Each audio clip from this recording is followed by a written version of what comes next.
Vous savez quoi? Bonjour. Comme je vous l'ai dit la fois dernière ainsi que la fois d'avant et celle encore d'avant, mais pas celle d'encore avant parce qu'il ne faut pas exagérer, j'ai commis quelques interviews lors de mon passage à la Ferté-Alais. Tout à propos de la peur en avion. Les voici, les voilà. Cette vidéo clôt définitivement le livre de ma peur en avion. Il n'y a que si Arnaud tient sa promesse de repasser son brevet puis de m'emmener faire un tour dans ces engins du diable qu'il se pourrait qu'on en refasse une. Mais sérieusement, ce n'est pas pour tout de suite. D'autant que ce sera sans doute à titre posthume. Et je déambule, et je braille. Une vraie pétaudière, cet immeuble. Bonjour Simon. Bonjour Gontran. Bonjour Christophe. Bonjour Gontran. Arnaud, bonjour. Gontran, bonjour. Si vous me permettez cette locution quelque peu fin de matinale. Comment tu t'appelles? Luc. Jocelyn. Manon.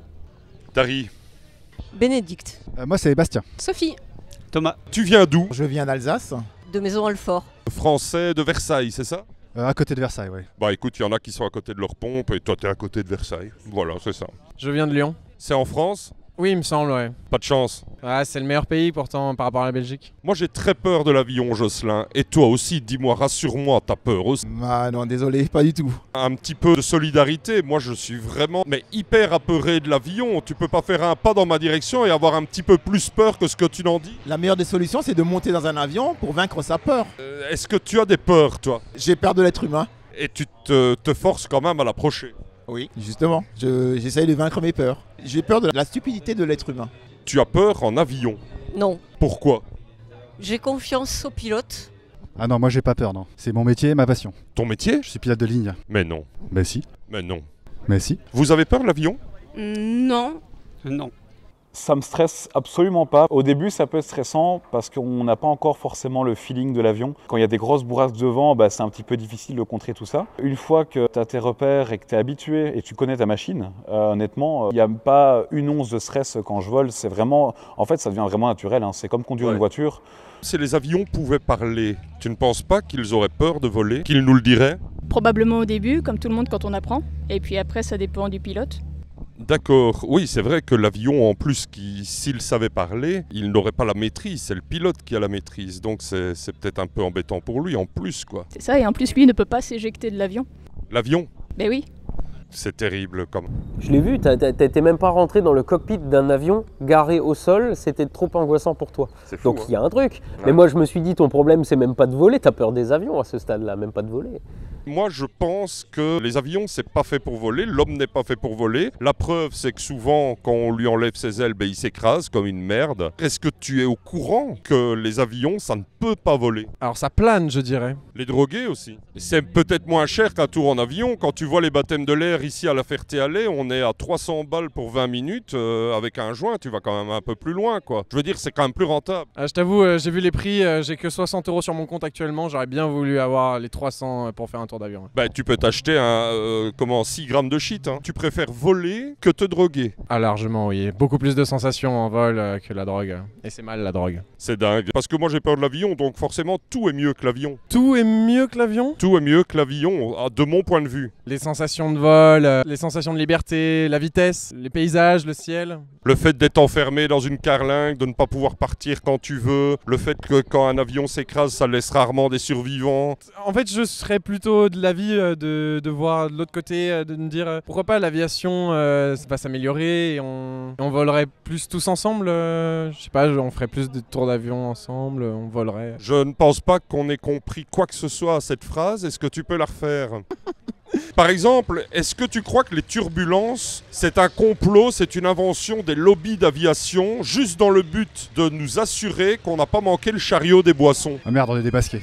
Tu pourras ne pas mettre ça dans la vidéo? Enfin, de toute façon, c'est entre nous. N'hésite pas à nous donner des infos. Non, mais on sait où t'habites. Tu crois que les gens ne savent pas? De quoi? Tu crois que les gens ne doivent pas être mis au courant? Je ne vois pas de quoi tu parles. Les chariots, monsieur. Les chariots. Oui, les chariots pour donner à manger et à boire. Et les turbulences. Ouais, les turbulences, c'est un phénomène. C'est un complot. Je vous laisse la responsabilité de vos paroles. Ah non, pas du tout. Les turbulences, c'est purement physique.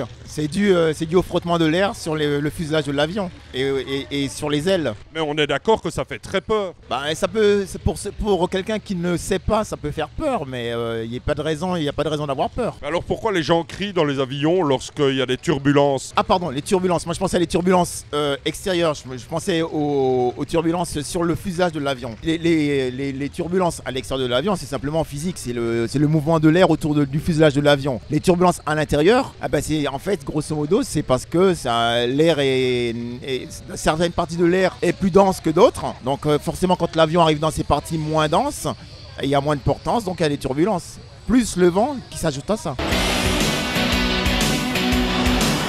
Pensez-vous, comme je pense, que les aéroports devraient avoir une zone de réflexion pour ceux qui hésitent à monter à bord, avec massage, jolie fille ou beau jeune homme très peu vêtu et de vidéos de plage tranquilles et de hamacs? Est-ce que ça risquerait pas de retarder tous les vols et de perturber le trafic international? Est-ce que quand on perturbe le trafic international, il y a plus de chances qu'un avion s'écrase? Je ne pense pas. Il y a moins de chances que les avions décollent, donc techniquement si. Il y a moins de chances que les avions s'écrasent. Donc c'est une bonne chose. C'est une bonne chose. On fait ça, on fait le massage avec des jolies filles, tout ça. Et des beaux jeunes hommes. Oui, oui, volontiers. Bien sûr. Oui.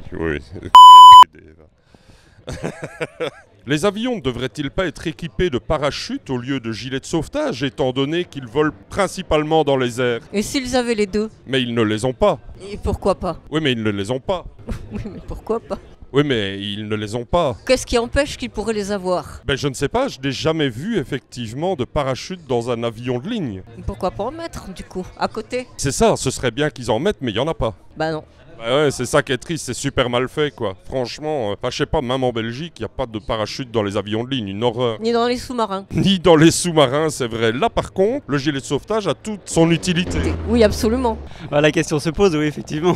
Pourquoi pas? Et donc, pourquoi ils le font? Pourquoi il y a des gilets de sauvetage? Oui. Bah parce qu'on a une chance de s'en sortir en se posant dans l'eau, alors qu'en sautant en parachute, sans formation, s'en sortira pas. C'est raisonnable de penser que les gilets de sauvetage ont une utilité. Bah ils ont dû y penser quand même. Imagine 200 passagers qui se ruent sur une porte, qui en plus on peut pas ouvrir en vol, parce que l'avion est pressurisé. Ça va mal finir, donc il vaut mieux pas mettre de parachute. Oui, mais dans les films catastrophes, quand ils ouvrent une porte, tous les passagers sont aspirés dehors. On leur met le parachute, puis on ouvre la porte. Ouais, mais ça va faire une espèce de bouchon d'humain à la porte, tu vois, ça passera plus. Ouais, mais vaut mieux ça que de ne pas en sauver du tout s'il y en a 3 ou 4 qui s'en sortent avant le bouchon. Ouais, mais si tout le monde se met à la porte, le centrage de l'avion est plus respecté et il va devenir impilotable, donc ça va être pire. Donc c'est vraiment dangereux un avion. Non, pas plus dangereux que la moto. Est-ce que tu as un parachute dans ta voiture? Non. Non, mais j'ai une bouée de sauvetage. Enfin, non, j'ai un gilet fluo, c'est pas le même. Non, c'est pas le même. Mais souvent il est jaune, le gilet de sauvetage. C'est pas possible de ne pas avoir peur. Pourquoi? Parce que chasser le naturel, il revient au galop, alors t'as beau lui... Ouais, mais peut-être que moi, mon naturel, c'est d'avoir envie de voler. Oui, mais t'as beau... Peut-être que je devrais faire ma donner une transition et dire fonction. que je suis un oiseau. T'as beau donner une fonction à un engin, sa nature va revenir au galop, c'est-à-dire de tomber. Pourquoi? Je sais pas. Tu sais que les avions là, il faut les arrimer au sol quand tu t'en sers pas. Parce que le moindre coup de vent, ils peuvent partir. Ces trucs-là, ça ne demande qu'une chose, c'est être dans l'air. Alors bon, c'est pas forcément des vols très bons pour la santé hein, quand l'avion est emporté par un coup de vent, mais Ouais. ça vole pour un rien.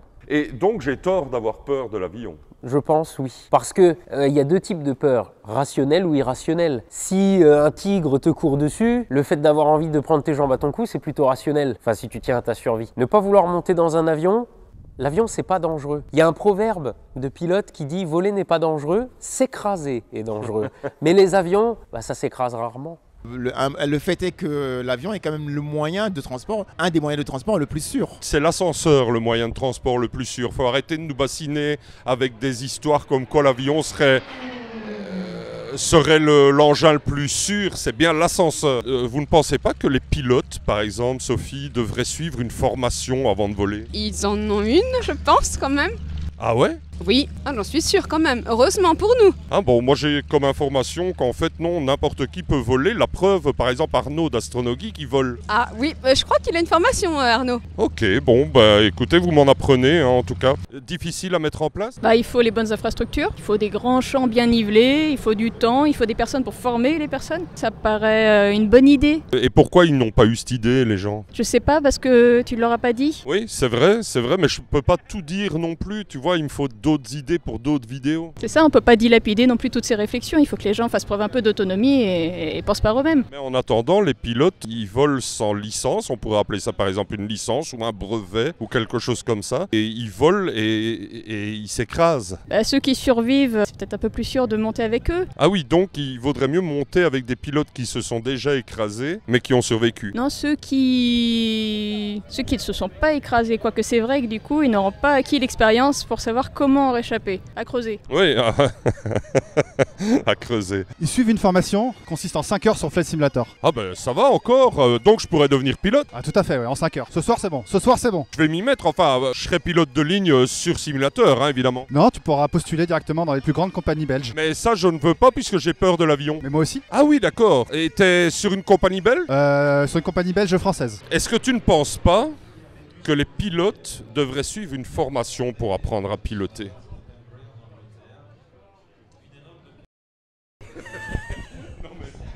Était excellent. Est-ce que tu penses que si les avions pouvaient parler et réfléchir, ils auraient peur en avion ? Je me suis jamais posé cette question. Tu crois pas qu'il est l'heure de se la poser ? Alors là, pour le coup, je n'ai aucune idée de... Est-ce que tu penses qu'au moins qu'on devrait interdire de voler les vendredis 13 et par mesure de précaution, parce qu'on n'est jamais trop prudent, tous les autres jours du mois ? Moi je dirais qu'il faut voler les vendredis 13, il faut passer sous les échelles. Pourquoi ? Pour braver ses peurs justement. Moi je passe sous les échelles. Mais rassure-moi, tu ne passes pas sous les échelles en Cessna. Ah ça va être compliqué ça, avec un Cessna non, je passe pas sous les échelles non. Parce que t'as peur hein ? Non, c'est pas parce que j'ai peur, c'est parce que je sais que c'est pas possible. Et je vais forcément me cracher. Même une très grande échelle, à Paris par exemple, il y en a une très grande, elle fait 300 mètres de haut. Ah bah celle-là par contre, moi personnellement je suis pas assez émérite comme pilote pour pouvoir faire ça. Oui mais les vendredis 13, tu trouves pas qu'on devrait interdire non ? Ah mais ils font comme ils veulent, après t'es pas obligé de monter dedans. Ouais mais enfin bon, on est en dessous parfois quand des avions s'écrasent. Faut pas rester en dessous. Oui mais comment on peut le savoir ? Il faut regarder, il faut lever les yeux au ciel et être astrono-geek. Parfois, pour avoir moins peur en avion, Dari, je prends des drogues. Est-ce que c'est mal de planer ? Alors, si on se tutoie, on se vous voit parce que tu me vois. C'est parce que mes questions sont écrites en vous. Si lorsque tu prends les drogues dans l'avion, le moteur s'arrête et qu'il y a biplanage, c'est autorisé, ça s'annule. Si tu la prends et que tu planes alors que le moteur tourne, là il y a planage vol et là c'est pas bien. Pour résumer, c'est bien de prendre des drogues ? Non. Pourquoi ? Parce que c'est dangereux pour la santé. Si un avion perd une aile en vol, pourquoi est-ce qu'il peut pas voler en rond jusqu'à l'atterrissage ? C'est quand même un comble, on paye des impôts pour ça, non ? Peut-être parce qu'il peut pas battre d'une seule aile, ou il a plus envie. Oui, effectivement, c'est compliqué avec une seule aile. Que tu sais ce que c'est un érable sycomore ? C'est un arbre ? Oui. Et il fait... Alors tu as certainement joué à ça avec tes parents ou quoi quand tu étais petit, ce sont des hélicoptères. Et donc c'est bien la preuve qu'on peut voler avec une seule aile et atterrir en douceur. Oui. Oui, mais on n'irait pas loin, évidemment. Ce serait pour du tourisme local, à mon avis. Je te pose la question parce que tu es une femme et que je suis donc sexiste, hein, tout le monde le sait. On retrouve quasi tout le temps les boîtes noires, tu sais, que ça soit au fond de l'océan, dans les forêts vierges, etc. Pourquoi on ne retrouve jamais des chaussettes disparues dans une machine à laver ? Parce qu'on n'ouvre pas la machine à laver ? Tu crois que les chaussettes sont dans la machine ? C'est possible. Ouais, mais pourquoi on retrouve les boîtes noires au fond des océans ? Les chaussettes n'ont pas de radar. Il y a un radar dans les boîtes noires ? Pour les retrouver, oui. Donc des balises, quoi. Oui, des balises, ouais. Faut baliser les chaussettes. Mais ouais, mais bien sûr, mais qu'on est con, hein. Franchement, les gens balisent très peu leurs chaussettes. Est-ce qu'on ne se sentirait pas plus en sécurité, sérieusement, si les avions étaient pilotés par des intelligences artificielles qui auraient déjà regardé tous les films de catastrophes aériennes ? Ça, c'est un vrai sujet. J'y travaille et moi, ça me ferait pas peur de voler dans un avion piloté par une intelligence artificielle, un ordinateur. En 2024 ? Oui, mais... Dans l'état de l'intelligence artificielle en 2024 ? L'intelligence artificielle, aujourd'hui, c'est plus des ordinateurs vraiment... il existe déjà des avions qui volent et peuvent atterrir en cas d'urgence seuls. Peu importe que ce soit le pilote ou l'intelligence artificielle qui pilote l'avion, de toute manière, l'intelligence artificielle récupère les données qui ont été données par l'homme, donc par des pilotes. Donc en final, c'est quand même des pilotes derrière qui ont renseigné l'intelligence artificielle. Donc du coup, on peut dire qu'on est quand même piloté par des hommes, artificiellement. Et par exemple, les boîtes noires, vous ne pensez pas qu'on devrait les colorer par exemple en orange pour leur donner un petit air de fête plutôt que cette couleur horrible. Même rose, je dirais. N'est-ce pas? Ah oui, ce serait beaucoup mieux. Alors, en fait, je crois qu'il est coloré déjà en orange. Ils font ça? Oui, il me semble. Ouais. Et pourquoi ils font ça? Pour justement donner un petit air de fête? Ouais, sans aucun doute. Au moment de les retrouver dans l'eau, sur un site de crash, pour être joyeux de les avoir retrouvés. Mais il me semble qu'elles sont oranges ou jaunes, les boîtes noires. Il me semble. Je sais pas, mais il me semble qu'elles sont oranges. Mais les boîtes noires sont noires. Et ouais, mais pourquoi ils appellent ça des boîtes noires? En fait, quand on recherche une boîte noire, c'est parce qu'il y a forcément crash. Et s'il y a crash, il y a forcément décès. Peut-être que c'est pour ça qu'on appelle ça boîte noire, peut-être. En tout cas, c'est pas les noirs qui l'ont inventé, ça. Non, j'imagine. Ni les oranges, d'ailleurs. Tu sais que toi qui es pilote de ligne, les gens, ils applaudissent quand le pilote a réussi à poser son avion sur le tarmac. Est-ce que tu penses que lors des crashs, les passagers avaient hué leur pilote? Alors tu sais qu'ils applaudissent de moins en moins, mais les gens qui applaudissent pensent que c'est un exploit, mais c'est plus un exploit. Et ça énerve les pilotes que les passagers applaudissent? Non, ça les énerve pas, ça les fait sourire. C'est un peu comme dans les restaurants, les gens qui prennent des photos de leur repas, ça énerve les restaurateurs. Oui, ça m'énerve aussi, oui. Dans les restaurants ou en tant que pilote? Dans les restaurants. Je pense qu'ils n'ont pas eu le temps. On ne s'en rend pas compte. C'est une mort douce que de mourir en avion. J'ai jamais testé. Tu n'es jamais morte en avion? Non, je peux pas raconter du coup. Est-ce que vous pensez que tous les avions qui se sont écrasés juste avant, les passagers ont hué le pilote? Très probablement. Ça m'étonnerait du contraire. Hein. Ah oui, c'est sûr. Ça paraîtrait juste normal. On va tous mourir. Oui, c'est vrai, mais pourvu que ça ne soit pas en avion. Pourquoi est-ce qu'à l'âge de 10 ans, tu avais peur de l'avion? Je pense que c'était un petit peu comme tout le monde, hein. C'est la peur simple que l'avion se crache. C'était souvent pendant le décollage, l'atterrissage et même avant de prendre l'avion.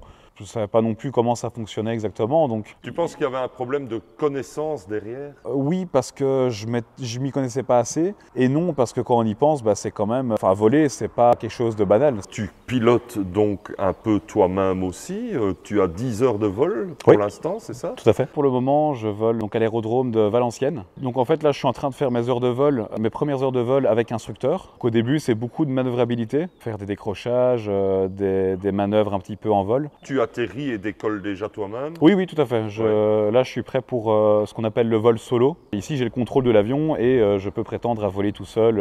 Ça te stresse, ça? Puisqu'on parlait de la peur tout à l'heure. Quand tu apprends à conduire une voiture, t'es pas forcément sûr de toi, c'est impressionnant. Mais une fois que tu commences à acquérir un petit peu de l'expérience avec l'avion, en l'occurrence, il n'y a pas de stress. Tu as plus peur en avion ou en voiture, justement? J'ai plus peur en voiture qu'en avion.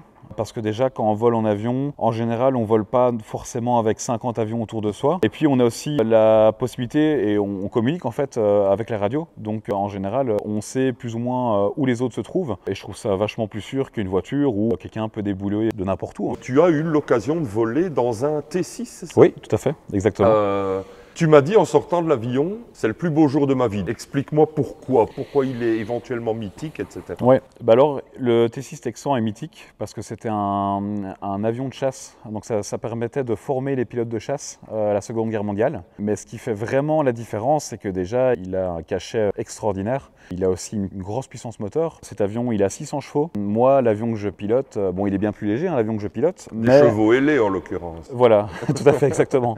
Mais le mien, par exemple, pour faire comparaison, le mien a 80 chevaux. Après, l'avion, donc le T6 est plus lourd, mais ce qui est génial, c'est qu'il n'y a quasi pas d'électronique dans cet avion, si ce n'est que la seule électronique que j'ai vue, le seul câble électrique, c'était pour la radio. C'est uniquement de la mécanique, et c'est de la belle mécanique d'ailleurs. C'est une conception qui est vraiment incroyable, et pour moi, c'est vraiment un avion qui est mythique. On va parler maintenant de ton côté spotter. Alors, définition du spotter. Quelqu'un qui a pour but de collectionner un maximum des types d'avions différents. Mais un spotter, c'est un photographe. C'est un photographe. Ah, ça peut ne pas être. En fait, les spotters avant, donc les premiers spotters, ils avaient des carnets et ils écrivaient en fait toutes les immatriculations des avions qu'ils croisaient ou qu'ils voyaient. Et eux, le but, c'était de faire par exemple toute la flotte d'une compagnie ou quelque chose comme ça. Oui. Il y a deux types de spotters. Il y a des spotters qui vont faire des photos et qui vont pas forcément les retravailler. C'est uniquement pour dire l'avion est dans la boîte, je l'ai. Ensuite, ils stockent leurs photos ou ils les partagent. Moi, je suis plutôt un spotter qui aime faire des photos, mais qui aime surtout aussi montrer et mettre en avant le côté esthétique. Ah oui. Donc j'aime bien avoir des jolies lumières sur mes avions, j'aime bien avoir des compositions différentes, intéressantes surtout. Et de ce que je préfère par-dessus tout, c'est faire des photos en vol. Tu fais des superbes photos, j'en ai vu, qui sont vraiment excellentes, d'ailleurs qui sont sans doute en train de tourner pendant que je pose cette question. Il m'est déjà aussi arrivé de faire des voyages en fait, où je suis parti au Canada. Donc je suis parti récemment d'ailleurs, il y a un an. Oui, tout à fait, il y a un an exactement. Donc je suis parti un mois au Canada. J'ai fait l'Ontario, donc on a fait l'aéroport de Toronto. Ensuite, on a été sur le Québec, où on a fait Montréal, on a fait Montréal-Mirabel, où il y a l'usine de production Bombardier. Voilà, on a fait pas mal de choses. Une dernière chose, Simon, je me suis laissé dire que tu avais une chaîne qui commence, donc il n'y a quasi pas d'abonnés, mais tu aimerais effectivement la développer. Eh bien, bon, le nom de la chaîne, c'est Road to the Sky. Et alors, sur cette chaîne, j'aimerais montrer mon évolution dans mes études de pilotage. Je filme tout le temps mes vols, donc j'ai tout le temps une GoPro qui est arrimée à mon avion. Et le but, c'est de montrer et d'expliquer aussi en même temps aux gens ce que je fais, comment ça fonctionne. Et voilà, c'est dans le but de faire un petit peu le suivi de mon parcours de A jusqu'à Z. L'adresse de ta chaîne est en description, donc moi j'invite vraiment mes abonnés à aller s'abonner chez toi et suivre ça. Je pense que s'il y a un mot qui définit ton rapport à l'aviation, c'est la passion. Voilà. Merci, c'est gentil. Merci à toi, Simon. Merci. On est ici sur un aérodrome français, en ta compagnie. Quel est le lien entre toi et les aérodromes français? Celui-ci pour une répétition d'un programme qui aura lieu à La Ferté-Alais. La vidéo sort quand le meeting est déjà passé, mais le meeting a lieu chaque année.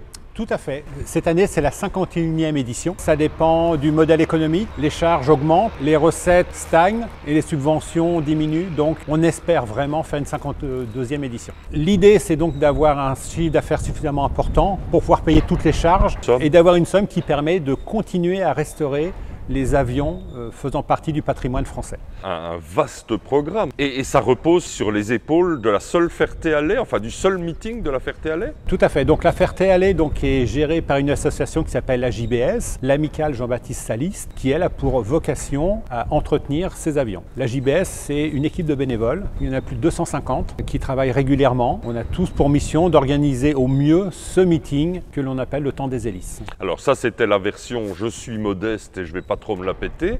Et la version maintenant, je me la pète. Non, je contribue avec mon expérience professionnelle dans différents domaines pour avoir une bonne logistique, des bons moyens de communication, avoir une prestation à la hauteur de ce qu'on attend aujourd'hui. Tu as une fonction au sein de cette... Non, je ne suis pas dans le bureau. Le bureau est présidé par Cyril Valente. Il y a des gens dans l'opérationnel et tout au long de l'année parce qu'il y a donc des répétitions, il y a des vols et moi j'interviens surtout pour l'organisation de ce meeting qui est une fois par an.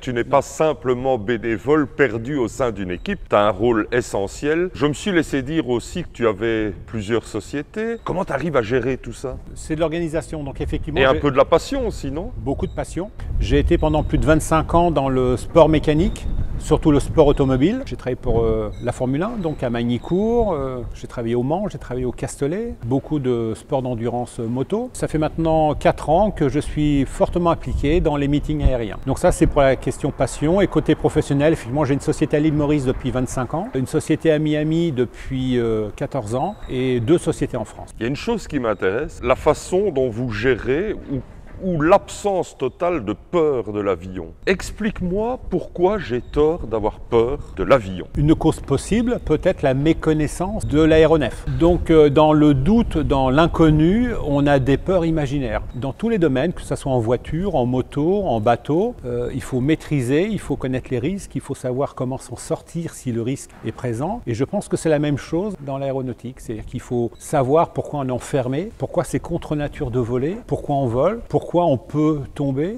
que faire en cas de panne mécanique. Donc je pense que si on est armé avec toutes ces solutions, psychologiquement, la peur disparaît. C'est mon point de vue. Tu te sens plus à l'aise dans une Formule 1 ou dans un avion? Eh bien, je suis aussi pilote d'hélicoptère. En fait, il faut maîtriser le risque. Donc, il faut être à l'affût d'une crevaison, d'un bris de frein, en hélicoptère, d'une panne moteur. Donc, en fait, on a nos sens qui sont en éveil permanent et c'est ça qui est grisant et plaisant. Ça prend beaucoup de ressources. On est très fatigué, on est très épuisé après 1 heure d'hélicoptère ou 1 heure C'est de la concentration permanente et tous les sens sont en éveil. Tout à fait. Par contre, il ne faut pas prendre 100% des ressources. C'est-à-dire qu'il faut garder, s'il y a y a un pépin, il faut qu'on ait suffisamment de ressources mentales pour pouvoir prendre les bonnes décisions et surtout ce qu'on nous a appris, vous crevez, le mur arrive, le premier réflexe, on se crispe au volant, il ne faut surtout pas faire ça. Il faut mettre les mains en croix autour du torse pour éviter des retours de volant et se péter les poignets. En hélicoptère, une panne moteur, on doit tout de suite, on a 1 seconde pour désembrayer le moteur et faire une autorotation. C'est contre-naturel de prendre de la vitesse, de piquer alors qu'on n'a pas de moteur. J'imagine aussi que te faire peur, ça fait partie du plaisir de piloter. Oui, tout à fait. Mais c'est une peur maîtrisée, c'est-à-dire on voit la ligne jaune, on s'en approche, on veut surtout pas la franchir parce qu'une fois qu'on l'a franchie, il est trop tard. Et c'est une adrénaline de franchir. En plus, il y a le côté performance pour la voiture. Pour l'hélicoptère, c'est le plaisir. En même temps, on profite des paysages qu'on n'est pas habitué à voir. Écoute Christophe, je suis désolé, j'ai 10 secondes. Convainc-moi en 10 secondes parce que là, franchement, j'ai pas le temps. Je dois y aller, j'ai peur, il faut que je fouille. Alors déjà, c'est faire confiance, si tu n'es pas pilote, de faire confiance au pilote. Donc dire qu'il maîtrise son engin, il n'a pas envie de mourir non plus, donc lui faire confiance. Donc je pense que déjà, ça peut t'aider à vaincre ta peur. Fin des 10 secondes, je ne suis pas convaincu Christophe. Pas suffisamment. Donc alors peut-être... T'as 10 autres secondes, allez. D'accord, alors là, il faut peut-être faire, il existe des stages pour vaincre la peur qui fonctionnent parfois, pas à 100%. Peut-être faire un stage justement pour vaincre sa peur en comprenant l'écosystème dans lequel tu vas être. Alors l'avion tombe sous certaines conditions et va voler sur certaines autres conditions. Donc ça veut dire que sous ses ailes, il faut qu'il y ait de l'air. Donc il faut qu'il ait une certaine vitesse, une certaine incidence. Donc dans certaines conditions, l'avion vole très bien. Par contre, s'il y a une panne moteur, il faut continuer à alimenter ces conditions pour que l'avion vole et qu'il ne devienne pas une pierre. Sa nature, c'est d'être une pierre. Dans certaines conditions, oui. Oui, c'est ça. S'il y a du vent, s'il est en mouvement, non.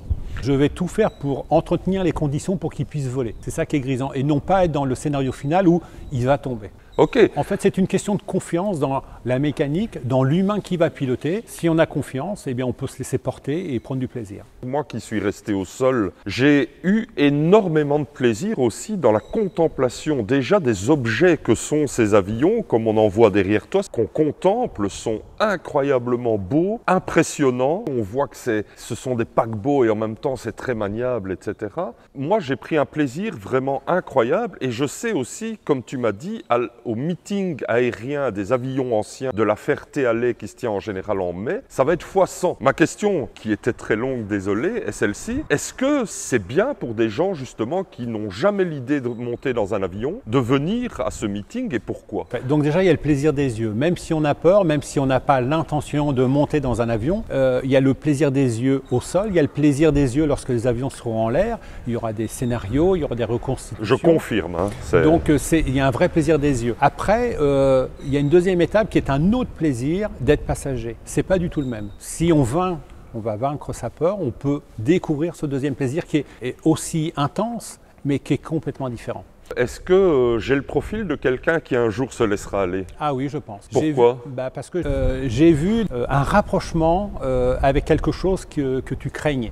Donc je vois une évolution dans le bon sens, donc je pense qu'avec du travail, tu serais capable un jour d'être passager. Alors il y a deux choses, donc il y a l'avion et le moyen de transport où il y a le moins d'incidents, même sans risque corporel. C'est très fiable parce que la réglementation est très stricte, il y a beaucoup de vérifications. Les pièces au bout d'un certain nombre d'heures doivent être changées ou vérifiées. Donc déjà au niveau technique... Même pour le low cost? Ah oui, complètement. La réglementation est la même pour les compagnies régulières que pour le low cost, que même pour les avions privés. Il y a une réglementation, il y a des visites toutes les 50 heures, toutes les 100 heures et beaucoup de pièces sont passées au crible. À la grande visite, toutes les pièces sont passées au crible, voire remplacées. Donc non, au niveau du contrôle, c'est un contrôle technique automobile hyper poussé et hyper contraignant. Donc au niveau des pannes techniques, elles sont rares, mais elles existent. Et concernant les accidents où il y a des accidents mortels, ils sont encore beaucoup plus rares. Merci beaucoup Christophe. Une petite chose encore, est-ce qu'il y a un sujet que tu aurais voulu évoquer ou quelque chose que tu aurais voulu ajouter? Non, je t'encourage juste à essayer de vaincre ta peur pour découvrir ce plaisir d'être passager. Merci Christophe parce que tu es un homme formidable, tu aurais pu faire la publicité de quoi que ce soit, par exemple encore une fois le meeting de la Ferté-Alais que je recommande absolument. Et tu as préféré un petit conseil d'ami ad hominem et c'est vraiment très plaisant. Merci beaucoup de ta gentillesse et de ton accueil ici. Vraiment, j'en ai pris plein la tronche dans le bon sens du terme. Je te remercie. D'ailleurs, maintenant, il faut que je rentre prendre ma petite camomille. Je vais mettre ma petite couverture sur mes jambes hein, et je vais sans doute regarder les chiffres et les lettres. Parfait. Mais c'est pas arrêté les chiffres et les lettres? Oh, parle pas de malheur, c'est pas arrêté quand même. Non, et puis tu peux revoir les émissions sur la chaîne live Twitch de Hippalage. Ouf, merci beaucoup, ça me rassure.